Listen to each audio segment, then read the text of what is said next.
Welcome back. Listening to Inside the Great Outdoors. So, what you got? One of my 4-H? Yeah, your 1-H. My 1-H. Yeah, back when Joe was in 1-H, he was stuffing woolly mammoths and saber-toothed tigers. One of our listeners on the book face. Yeah. Put that on there, Mark. So yeah, that's good. He's very proud of those. Yeah. Not everybody has that. No. Boy, there were a lot of critters out this morning. Did you notice that? Or I saw a bunch of birds. I saw migrating birds. Yeah. I heard about that. I haven't warblers. seen that. The warblers are out. Oh, I saw deer, a lot of deer. I saw some skunks. There were some duck hunters at Nimicilla yesterday. Really? And I saw Shooting something geese. watching me. I was getting in my car, and I turned the lights on, and I have some pine trees in Bigfoot? the back by me. Yeah. And there was something, it was as high as my knees. Oh. I could see the yellow eyes. I think it was a coyote, probably a coyote. Yeah. Yellow eyes. Somebody took a picture in my neighborhood in Cuyahoga Falls of a bunch of deer walking around. Like a nice little basket buck, a little 6-pointer, and a couple of does. Seen a few deer this week. Yeah, I did too. When of course they're not really moving. They're not moving much in the heat, the skunks. though. Yeah.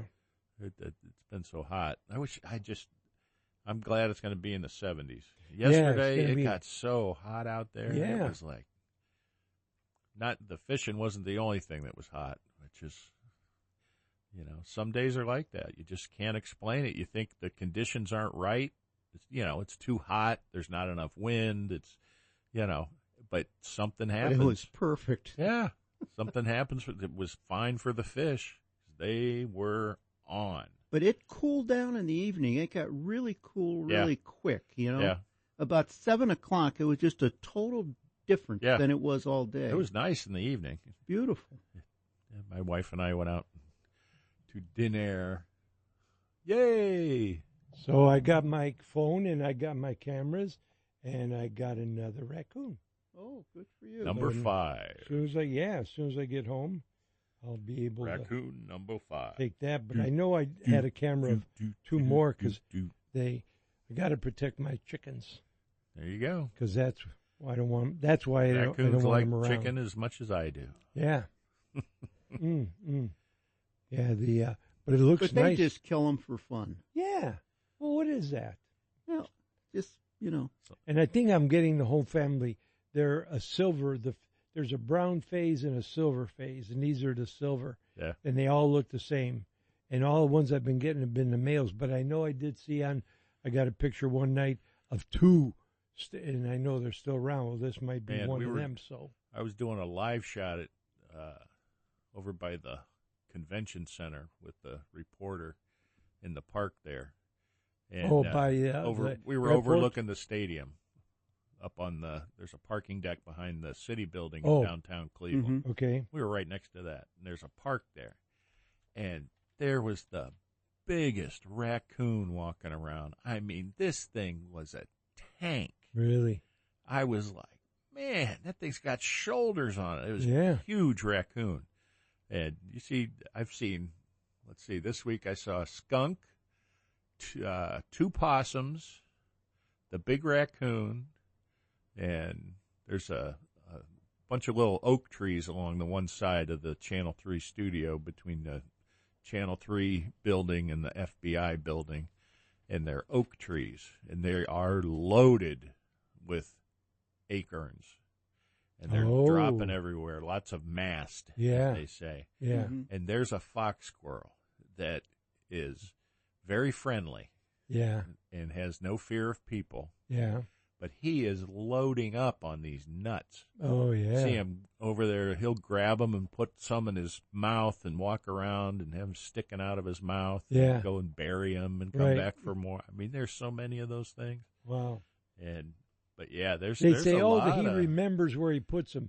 No, he just puts them everywhere. Puts them everywhere. Yeah. And if he's lucky, he'll And then he find goes them. around and he looks for them, but just looks. Yep. But you don't know where they're at. That's the old saying, they're stocking up for winter. They're stocking up for winter. And I see there's tons of the spotted lantern. Oh, it's everywhere. everywhere. That's a shame. That is an absolute shame.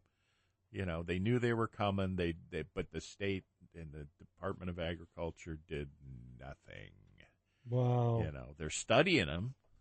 Well, and, yeah. You know, Ohio State, the agricultural folks and the Ohio State Worcester campus, they got some folks that are studying their movements and trying preventatives and, you know, something that'll slow them down. But they didn't, you know, a lot of them travel on the railways and the railroad corridors, and, you know, the railroad companies and the feds that own that, they're like, yeah, so we don't care. We're not going to do anything because it costs money.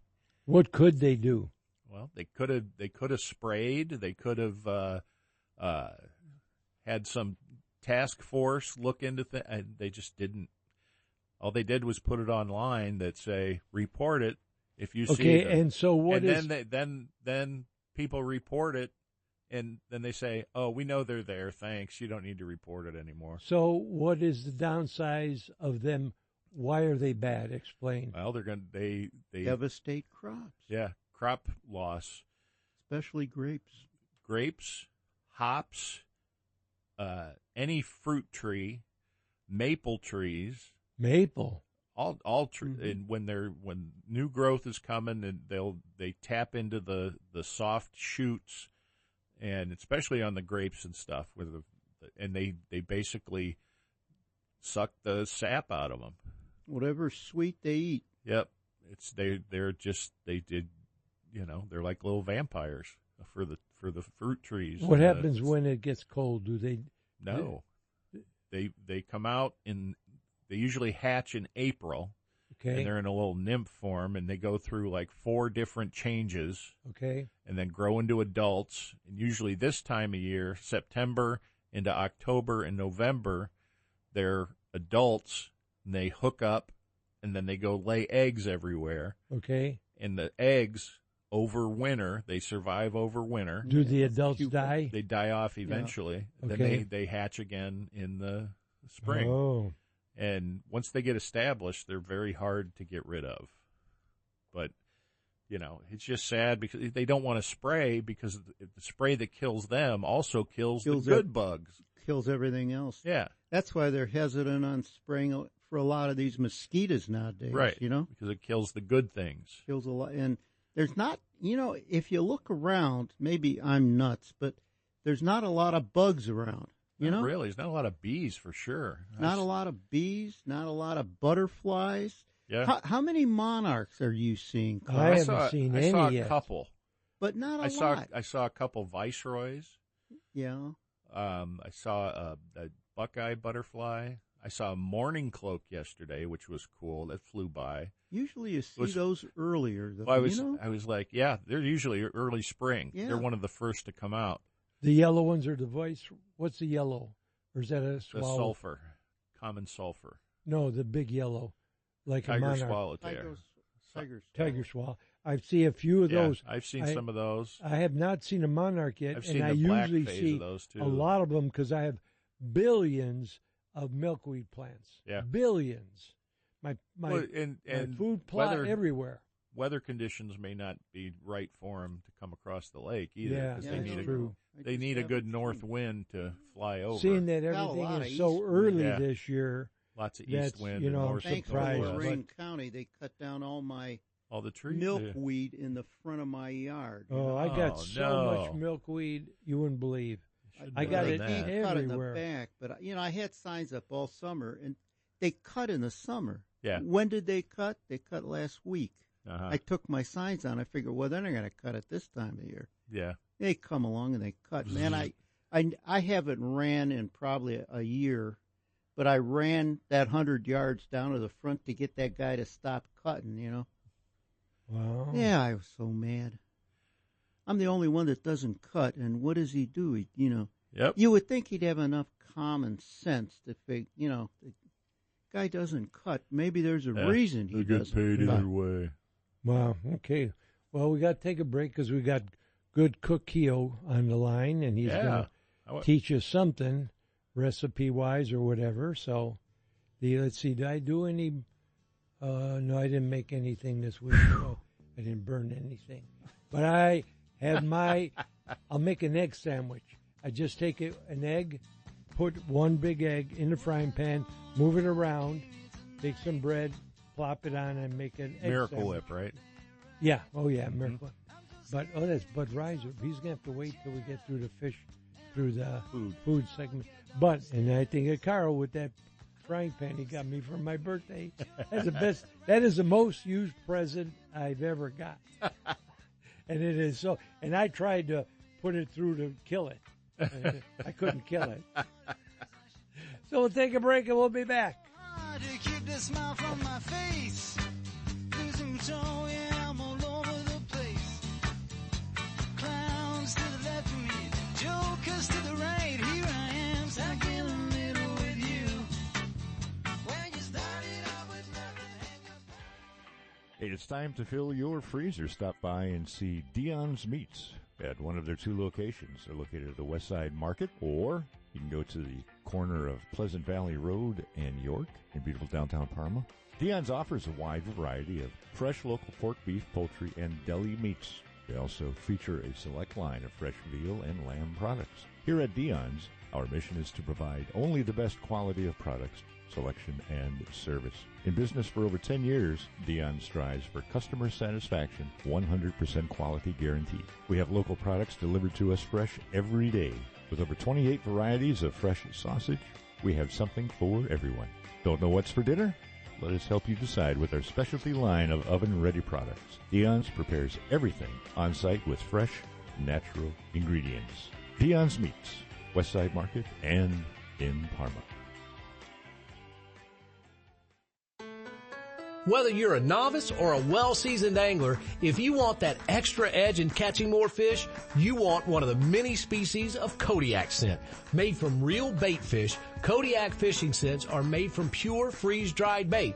Freeze-drying enhances the scent considerably, making it the most potent fishing scent available to the fishermen today. It comes in many flavors, including shad, crayfish, salmon egg, and the most popular, minnow. Add the paste to your lures, it really sticks. And when a fish hits, it doesn't let go.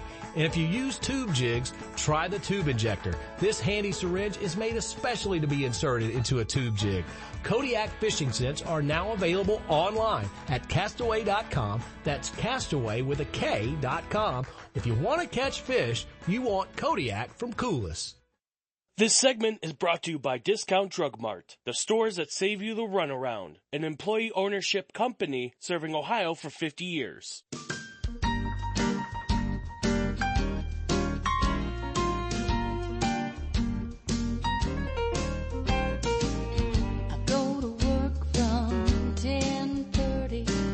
Until 6 a.m.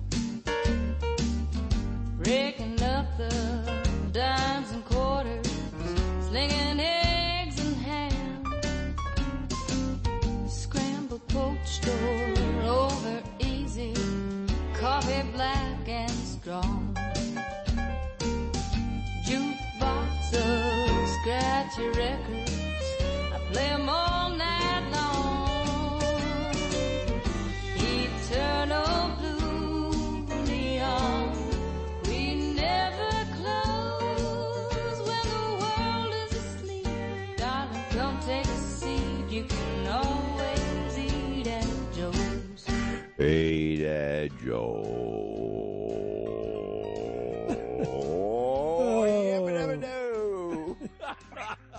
Oh boy, oh boy, oh boy, that is something. Everybody here smiles every time we hear that. So, no matter how many times we hear it. That was good. Good for a chuckle. Yeah, yeah. You need to chuckle. You need to cry, and you need to laugh. You know. Yep. Yeah. So sometimes you don't know what to do. Exactly. Maybe both. You do both. Yeah, yeah, yeah. It's right. So sad you almost cry. But then you laugh. So what are we going to learn about cooking? Fish wings. I put a recipe up for fish wings. Fish wings? What's that? Because fish wings. Well, here you have, if you take a walleye, picture yourself filleting a walleye. Okay. Anyway, how I do it and how most people do it, you lay the fish on its side and Right. take a nice sharp fillet knife and you cut from the top of the head, right where the fillet starts, Right. and you go diagonally down the side to the belly, and you cut past the pectoral and pelvic fins. Right. Two fins right up by the gills there. Yeah.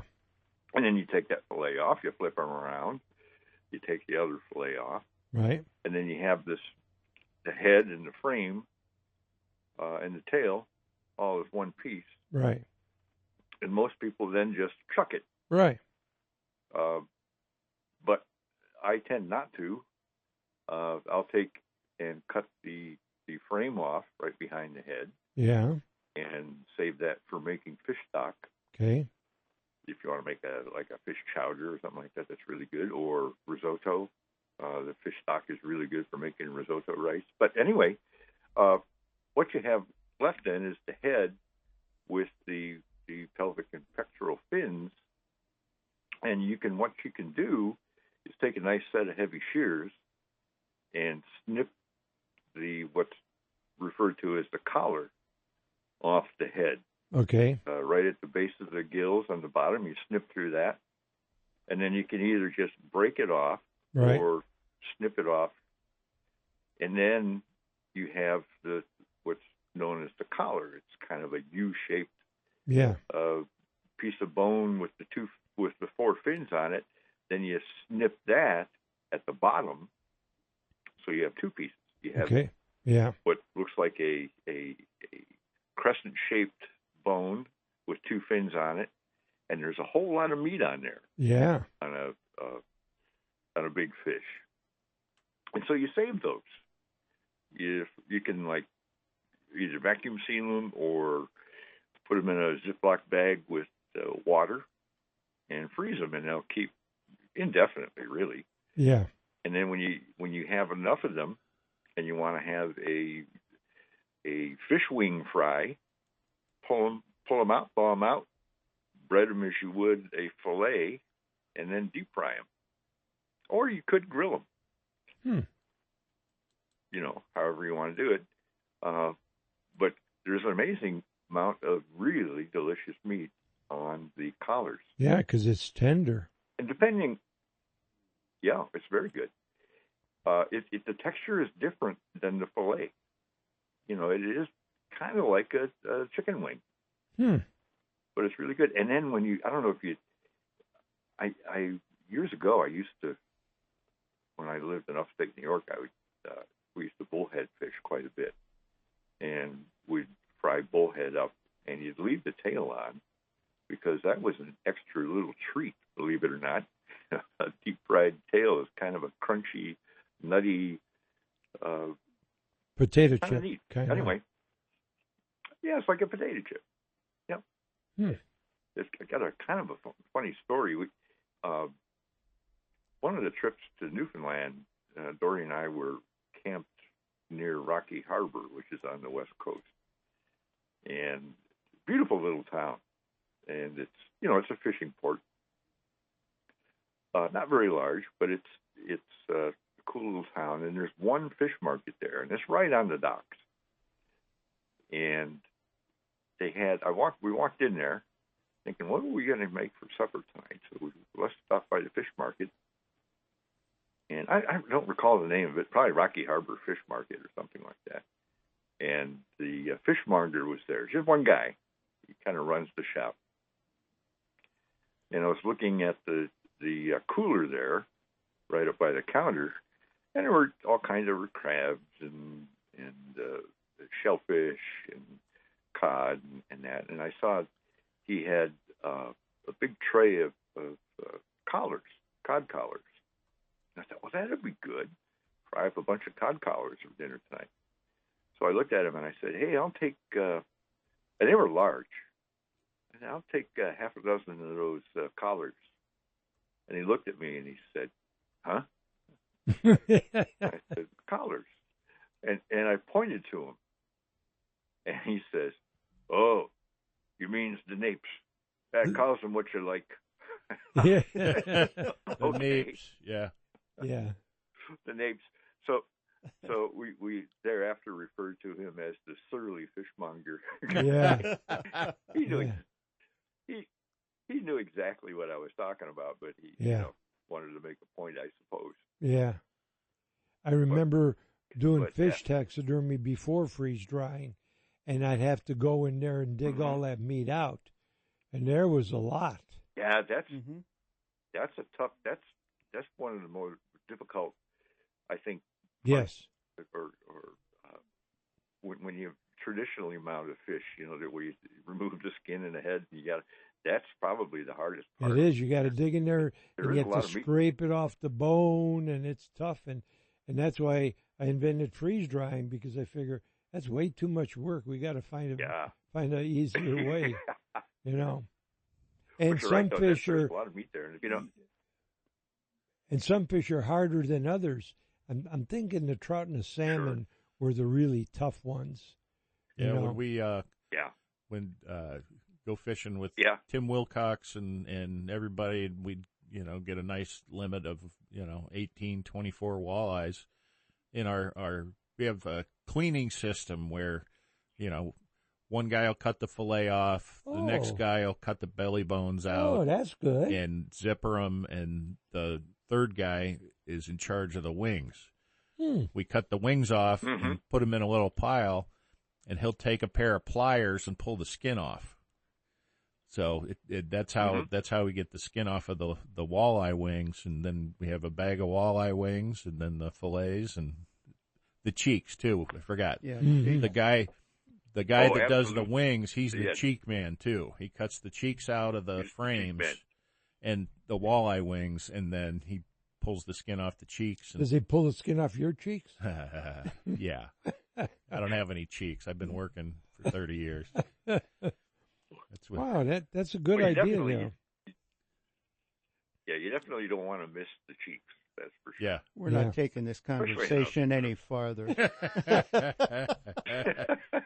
Mm. I'll tell you what, some of those crappie I caught yesterday, I could have taken the cheeks off of them. They were that big. Wow. Wow. They were, whew. That was amazing. It was such That was a amazing. Yeah. But yeah, Yeah. That's what brings you back, days like that. Mm-hmm.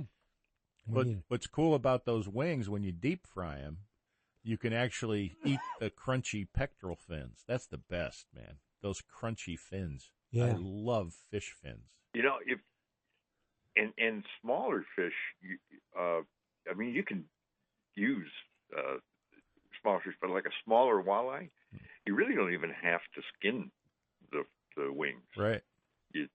The scales are so small that when you deep fry them, they just fry right up. So, Mm-hmm. Add to the crispy but the bigger ones deliciousness. you want to. Yeah, it sure is. Yep. Now I'm hungry. Hmm. But yeah, check out that recipe, and if you've not tried it before, give it a whirl. I think you'd be surprised. Yeah. That's a nice little chunk of meat on those. Yeah, see, it's easier on those than it is on salmon, because I remember on a salmon, it would be hard to eat some of those because the way the bones are set up there, and they're kind of like protected, it would be hard. But that's because they're built, Yeah. their bodies, Built different. they're Yeah. built different. It Yeah. wouldn't work good on a salmon, because there's too many bones. Right. It wouldn't work. But with walleye, or panfish, they're built. Walleye or different. bass? Yeah. I know a lot of people don't eat bass, and I don't know why, but They're delicious. I'll tell you, when I first started they taxidermy, really are. yeah, the guy would bring in a bass to mount, and my mother said, "We're not throwing all that meat away." And when I'd skin it out to mount it, and she would cook them, Yeah. and they're they were great. Yeah. And everybody said, "Oh, it's a bass." Largemouth especially. It's a Yeah. nice white meat. But those are the small largemouth. bass, like Oh, if yeah. you catch ice fishing, those 15, 16 inchers, Delicious. they're perfect, and they're so good out of cold water. Yeah. They're Yes. so good. Including the panfish. Panfish, too, Yes. bluegills and perch and Yes. everything. Cold water. Yeah, and they're hopefully so we'll have sweet. some this year. I'm hoping. Yeah, yeah. I remember a couple of times that Doc, you and I were out at Mosquito and did really well in the spring with largemouth. Yeah, well, we and kept them. They were perfect. Oh, they were were perfect delicious. for filleting. Yeah, absolutely. Yeah, good. All right, So gonna anyway, have some good news there's later. something different.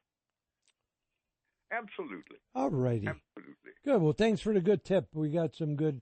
Hopefully some people are going to try it for trying something different. So, all righty. Talk to you later. If you're online, check out the link. You got it. Thanks there, Joe. Okie dokie. All right. See ya. See you, buddy. Okay, and then that we're going to take a short break, and we will be back. You could see that Pierre did truly love the mademoiselle. And now the young monsieur and madame have rung the chapel bell.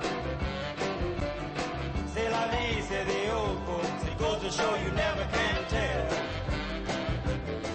We are in studio once again with our friend from Empire Window Company, Bill Gardner. Bill, how you doing? Pretty good. How about you, Bob? I'm doing well, but not as well as I think some of your new customers are going to be doing. Let me make sure I understand this. You are offering a house of windows for $3 a day, a house of siding from $6 a day, and a house of windows and siding together for less than $10 a day. Is that right? That's right, Bob. I don't understand. I mean, you're talking about a house of windows or a house of siding for about the same price or less as a cup of coffee a day. With the weather changing quickly, there really couldn't be a better time for these type of specials. Yeah, and these specials are pretty unbelievable, though. I hope you're ready. I hope you got staff hired to take all of the phone calls you're going to get. The phones are going to be ringing for a deal like this. I look forward to working with your listeners, and we'll be ready. We've been doing this a while. Over 60 years in business, right? That's right, almost 65 now. Wow, that is incredible. Incredible pricing, incredible service, and incredible install as well. I don't know if there's ever been a better time to call for windows and siding. Call 855-76-EMPIRE. That's 855-76-EMPIRE. And to log on at EmpireWindowCompany.com. Hey, Bill, why do you do this? Because you deserve a fair price. Do you enjoy a good story about hunting or fishing? Then you need to get your hands on Tales from the Trails, the real-life adventures of Castaway Coulis. Take a journey around the world with Joe as he recounts some of his best hunting and fishing trips, from Africa to Alaska, from behind the Iron Curtain to Australia. You can share in his memories through the book, complete with pictures to take you on the journey. It's a trip back in time looking through the eyes of an outdoors legend. Order your copy today on Amazon or at castaway.com. That's Castaway with a K.com.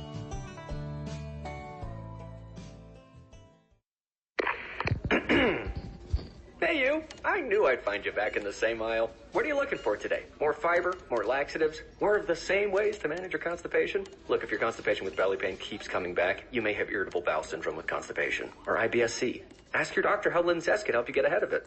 Linzess linaclotide is a prescription medicine that treats IBS-C in adults. It's not a laxative. It's a once-daily pill that helps you get ahead of your symptoms. It's proven to help you have more frequent and complete bowel movements and helps relieve overall abdominal symptoms, belly pain, discomfort, and bloating. These symptoms were studied in combination, not individually. Do not give Linzess to children less than 2. It may harm them. Do not take Linzess if you have a bowel blockage. Get immediate help if you develop unusual or severe stomach pain, especially with bloody or black stools. The most common side effect is diarrhea, sometimes severe. If it's severe, stop taking Linzess and call your doctor right away. Other side effects include gas, stomach area pain, and swelling. Learn more at linzess.com or call 1-800-LINZESS. This segment is brought to you by Great Lakes Outdoor Supply, the only place that has all of your outdoor needs.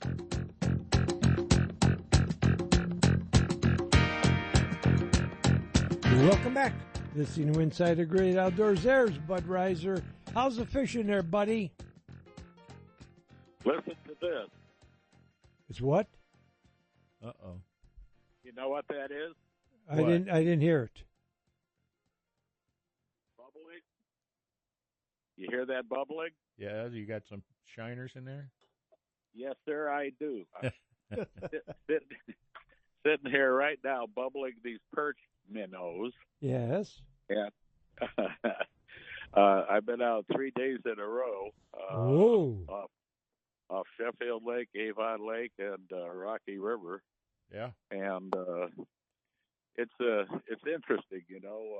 One day we got 7, one day we got 20, one day we got 1. Yesterday we got 7. Oh, that was 4 days in a row. Wow. But it's just a matter of trying to find that pocket that's feeding.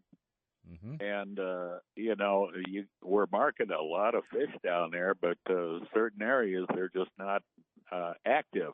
And what I'm doing is trying to think outside the box here, which is an oxymoron. But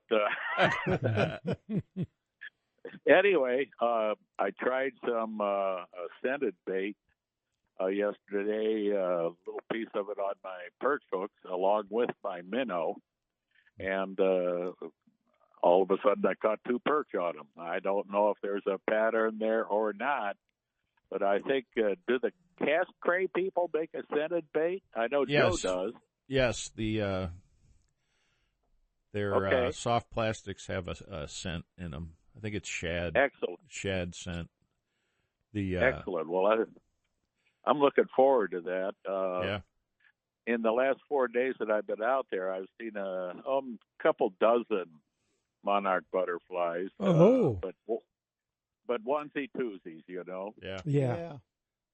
The highlight of my trip coming back into Rocky River yesterday was an osprey that was flying overhead over the Metro Park there at Emerald Necklace Marina. That was pretty neat. Cool. Yeah. Yes, sir. Yeah, I was watching. I saw one at Nemesilla yesterday he had a big old shad in his talons flying. Don't you love it when you see that That's awesome. Yep. Awesome. Well, I just wanted to share that with you. You know, if they're not hitting your frozen minnows or other baits, you know, in the wintertime, Carl, you and me and a bunch of our listeners are using jig and rapalas, Swedish temples, and Jig and those are spoons. working too. Absolutely. Yep, those are working. So just wanted to share that. Mm-hmm. You have options. That's right. That's Yes, sir. the thing with fishing. There's not just one way. You can, and sometimes Exactly. you make a little change and something happens, and those fish triggers them to bite. And that's what it's all about. You figure that out. Yes, and sir. Find them. That's the We've been fishing anywhere from 30 feet to 40 feet, Mhm. and the marks have been fairly consistent. So that's all I've got to share for this morning. I'm glad to hear you got some really nice crappies. Oh, that was it was one of those days yesterday that was just every cast was it was. Don't you love it? Oh, it's awesome. It's just a great day. Biggest perch I've seen come in so far has been 15 inches. And, Wow. easily over a pound and a half. Oh yeah. Yeah, so they're coming in, and also these spotted lantern flies or whatever they are from Asia. Yeah. The steelhead are leaping out of the water in front of Rocky River, Avon Lake, eating these things when they get blown off with a south wind out onto the lake. Wow. Oh. Interesting. Yeah. Hey, you We've fly been watching- tires. Yeah. Yeah. That We've might been be something watching- to try in the Little fall. orange with some dots on them, and away you go. Boy, Yeah, that's some silver. that's and gray encouraging. with some red on it. Because not only would it be the lake, but when these And the trout are up rivers. the rivers and Are feeding. are feeding, and there's areas where they are and get blown off on a windy day. Mm-hmm. Yeah, it's That like when would- the cicadas hatch and all. Yeah. They're all in the No, bass eat them. Nature's and the carp trying and everything to else. combat it, so Yeah. in a small way, but they're trying. But that's really interesting. Maybe black I've and got- red is going to be a hot color this fall. Yeah. Yeah, I'm thinking. One other thing with these perch minnows. yeah. A friend of mine last year turned me on to using wintergreen rubbing alcohol that you could buy at the dollar store for like $1.79. Yeah. Yeah. And instead of throwing your minnows away or letting them die or whatever, you could put them in that, and they keep and stay silvery and shiny and stay on the hooks longer. So there's a tip to save your extra bait when you're done. Yeah, that way you don't have to buy a $15 bottle of vodka to do it. You know what? We were using vodka minnows the other day. without the bottle. Yeah. And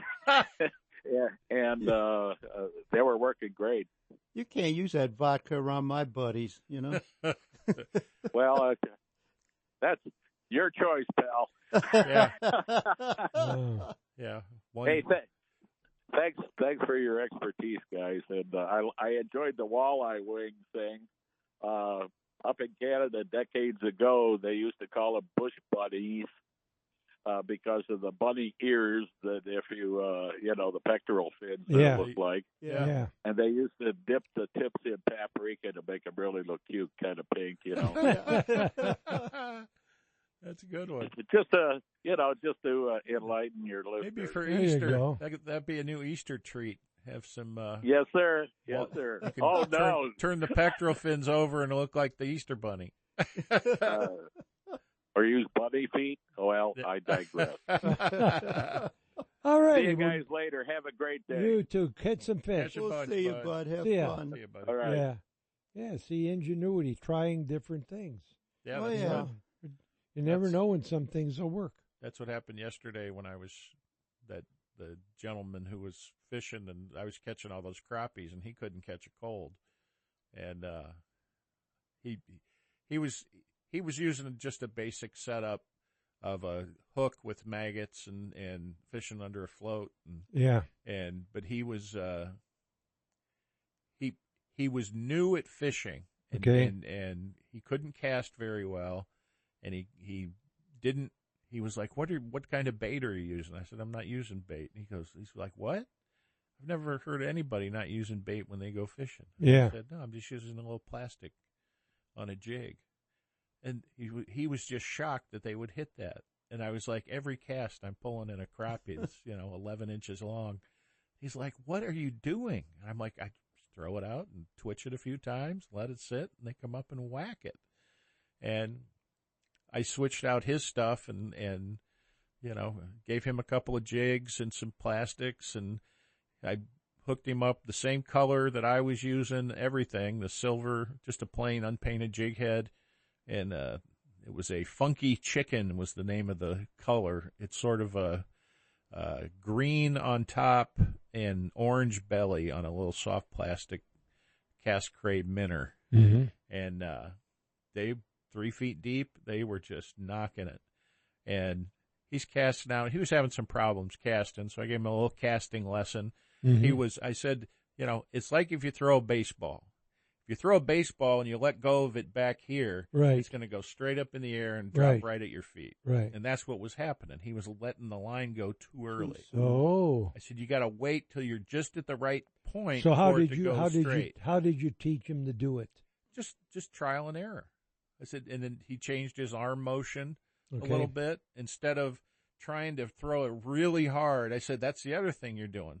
When you let it go back here and you throw it really hard, it's not going to go anywhere. And if you hold on too long, it's going to go straight down. Right. You got to get it just right in the middle. I said, it's sort of like, you don't have to do it hard. Let the rod do it. Let the rod do the work. Isn't it side angle be easier to learn? And that's what I told him. I said, like this. You're tossing it out. People can't see that. And explain it. It's like a tennis backhand. Like you're throwing a frisbee. Yeah, like you're throwing a frisbee. And you don't have to do it hard. Just let the rod load up and the motion, and it gets to that sweet spot, and the line go, and it just goes straight out. And he was casting like a pro after a while. Good. And he caught 2 crappies. He missed a bunch because he had to figure out how they bite and everything, and when to set the hook. And he's like, man, how did you learn all this stuff? It's like just trial and error. And once you figure it out, and he caught a small crappie, and he was tickled. He was like so happy because I can't believe they're hitting this jig. This is awesome. I've never fished for him like this.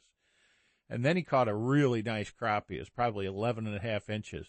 And that rocket bobber he was using stood up and went down. And I'm like, set the hook. And he pulled, and it was on. And he was fighting that thing like it was a sailfish, man.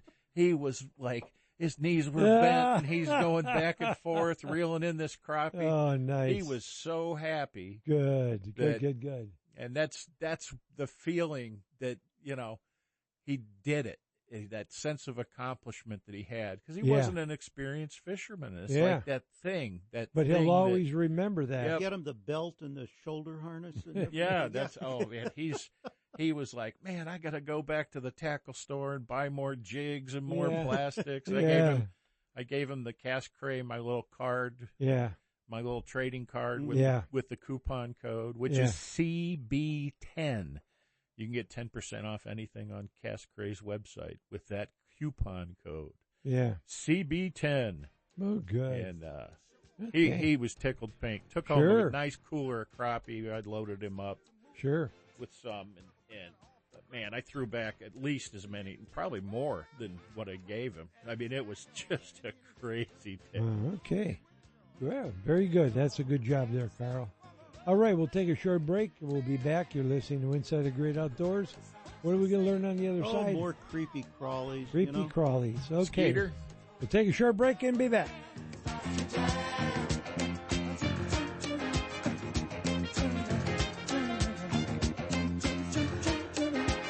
A rubber band man. How much of this stuff do we think we can stand? So much rhythm, grace, and debonair from one man? No. And then you had to know the quickly left. The Fireplace Shop of Northfield has been serving Northeastern Ohio for 38 years, and we have an A+ rating with the Better Business Bureau. We're running our fall special for the chimney cleaning and inspection for your wood or gas fireplaces. We also specialize in gas, logs, pellet stoves, and inserts. We will thoroughly clean the chimney and firebox and do up to a 21-point safety inspection to make sure everything is in good, safe working condition for you to use. We offer masonry repairs, chimney liners, SS caps, gutter cleaning, waterproofing, chimney rebuild, and certified gas line installations, and give free estimates. We are licensed, insured, and bonded, and accept all checks and all major credit cards. Call 330-468-0303.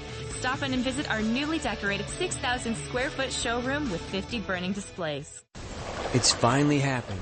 Summer is giving way to fall. There's definite chill in the air, and that means the steelhead are running, working their way from Lake Erie up into the rivers. I knew I was going to hit the water before the crack of dawn, so last night I took a quick trip to Discount Drug Mart and got everything I needed to make sandwiches for today, plus some chips and a couple of apples. Now the sun is coming up, my line's in the water, and it's time for one of those sandwiches. Oops, gotta go. Fish on. Thanks, Drug Mart. For those that fish Lake Erie and are used to fishing with Dipsy divers, I think they've got to try my diver, Castaway's Magnetic Diver. And what's so neat about it, it's a magnetic release. So you don't have to fight with the problem with the regular Dipsies is that they'll trip. You got to bring them in. Or sometimes they won't trip. Or they won't trip. This is a magnetic release, so you let it into the water, and as it has slack, it falls and it sets and then dives. And then when a fish hits it, it trips it, comes to the surface and comes in. But the neat thing about it as well is you can fish with it. You can trip it. You can let it come up through the water column. You can reset it. So it's a great way to get a bait down and away from the boat. So it's Castaway's Magnetic Diver, but it's something, if you're a troller, you need to look into. It's a great product and a great way to make fishing a lot easier and a lot more productive. Order yours today. This segment is brought to you by Northfield Fireplace and Grill, located in awesome Northfield, Ohio, where our motto is, it's easier to sell the truth.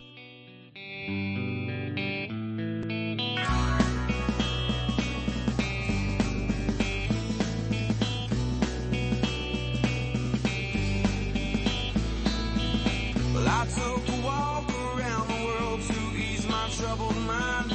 I left my body lying somewhere in the sands of time. Well, I watched the world float to the dark side of the moon. I feel there's nothing I can do. Yeah. Welcome back. Listening to Inside Great Outdoors. Time for the Doc Exchange. So, Hamden, you got to wait. So, what are we going to learn? This is kind of a smorgasbord of things, but I know I'm going to sound like a broken record, but this is mosquitoes again. Again, if you guys are going out squirrel hunting, you're probably going to run into some mosquitoes. They're having real trouble on the East Coast and down in the South and in some parts of Ohio. To continue where we kind of left off last week, we've had a drought around here, so it's not that bad. But, on the East Coast and again in the South, the mosquitoes have been really bad, and there's a lot of mosquito-borne viral diseases going around, and it's been a big problem. So if you're traveling or vacationing or camping or like I said, hunting, take the necessary precaution against mosquitoes and ticks. Wear loose, long sleeve shirts and full length pants, hopefully of thicker material like denim or khaki. Spray yourself and your clothes with either Picaridin or oil of eucalyptus, that new chemical out there, IR 3535, or really the most effective repellent is at least 40% DEET. You can use permethrin, that will repel them somewhat too, and kill especially ticks. But DEET is really the most effective repellent that we have around right now. Remember too, if you're outside, maybe sitting on the porch or something, mosquitoes are weak flyers. So fans really, really help. Or if you're sitting in the garage or something on these warm nights. This is we're starting with flu season. It's the end of summer. It's mosquito season. Don't I know it? Carl knows firsthand. It's mosquito season all year, really. At least that's what a lot of the mosquito experts say. But flu season is really starting now. The CDC officially has designated the first week of October as the beginning of flu surveillance season. This year, the flu vaccine protects against really at least several different strains of flu virus, which cause a variety of symptoms that can cause serious infections and lead to hospitalizations and can even prove to be fatal. There were at least 35 million cases of flu nationwide last season, and about 400,000 people were hospitalized with flu infections last year, and 25,000 people actually died last year of the flu. Ideally, now is about the right time to get your flu shots, really from December, mid-December through the end of October. It does vary in different parts of the country and from year to year, but now is a good time. At least, go to Discount Drug, make an appointment for your shots. It's okay to get your flu and your COVID-19 shot at the same time, but check with your personal health care professional. Kids should be vaccinated also, again, but check with your pediatrician. Joe couldn't afford an MD or DO or pharmacist or even a DC, so, he got a vet to talk to you about this, to give you advice.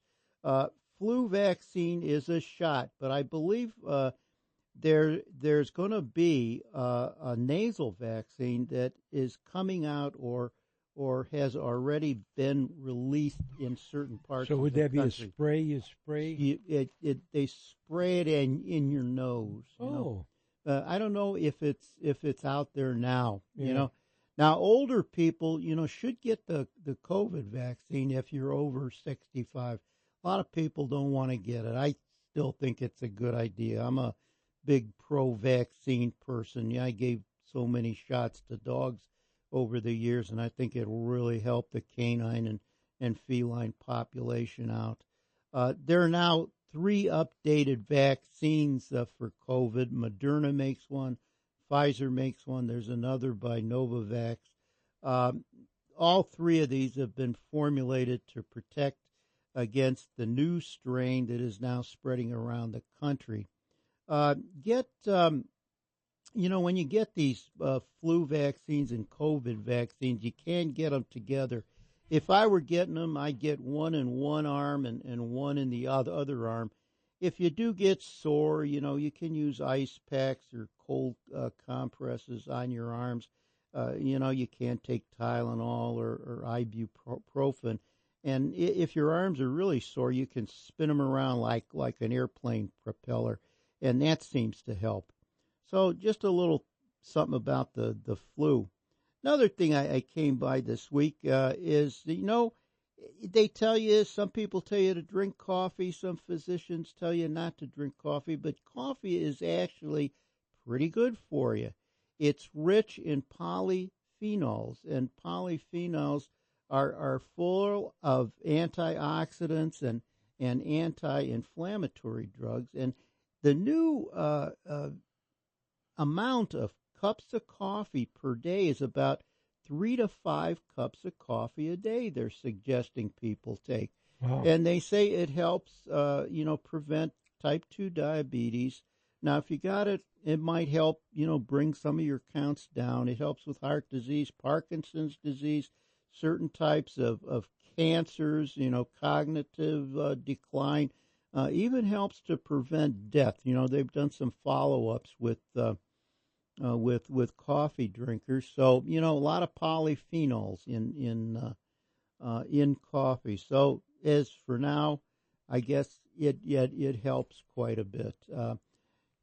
One other thing I saw out there, there's a really good article on McGee Marsh in this month's Fur, Fish, and Game magazine. It's about, let's see, it was written by Scott Dams. It's a really interesting article on one man's failure to convert the marsh into farmlands. And it really, he produced a wildlife area, that bird watchers, fishermen, hunters, and trappers really can enjoy nature's beauty through McGee Marsh wetlands and all the surrounding wetlands. So that's Fur, Fish, and Game magazine this month. So he took farmland and converted it? No, he wanted to take the farmland, the marsh, and make it farmland, but he really couldn't do it. It was too wet out there. Yeah. And the way that land is made, because of the structure of McGee Marsh, he really couldn't do it. Yeah, I'm doing it with a thing where I've got Phragmites and it's marshy because of the pond got screwed up. So now we redid the pond, and now there's some area off to the side where hopefully I could plant some corn next year. But yeah, when you're dealing with that kind of terrain, that's a bear. Well, that terrain there is your terrain's a lot different than that terrain. That's lowlands. That's really lowlands because of the glacial scraping there. Yeah.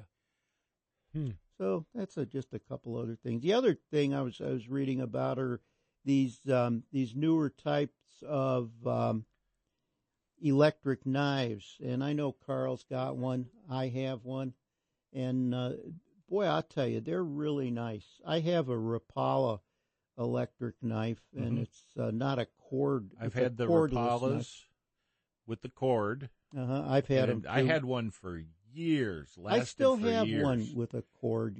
I had the Mr. Twister model. Yeah. I had one of those for years. I have an American Angler's model. I still have it. I got the Bubba cordless with the 2 lithium batteries. I love that knife. I have the Rapala R12 HD with the lithium, and it's great. Yep. It is absolutely super. I've had this thing for 3 years. I have yet to go through the first battery. Yeah. It's amazing. I have my 2 batteries. I just charged one up. I've cleaned so many fish with that knife. It's really, the blades are awesome. They're super sharp. They hold the edge. They go through the fish, like even the bigger walleyes, the bones. They'll go right through them. The other good thing out there, especially for crappie, the skins really works good. Yeah. For crappie. For getting the skin. Yeah. Okay. That's we got to take a break. More and we got one more hour to go, which we will do, and we'll be back into, and we'll get to hand them on the other side. He jumps in the cab and he's off with the fried Sebagos. He's got to catch the boat to make Clementine, then he hits up that old New Brunswick line. To Montreal he comes just a-flying with another big load of potatoes. It's Bud the Spud from the bright red mud, rolling down the highway smiling. The Spuds are big on the back of Bud's rig. They're from Prince Edward Island. They're from Prince Edward Island. Now the Ontario Provincial Police don't think much of Bud.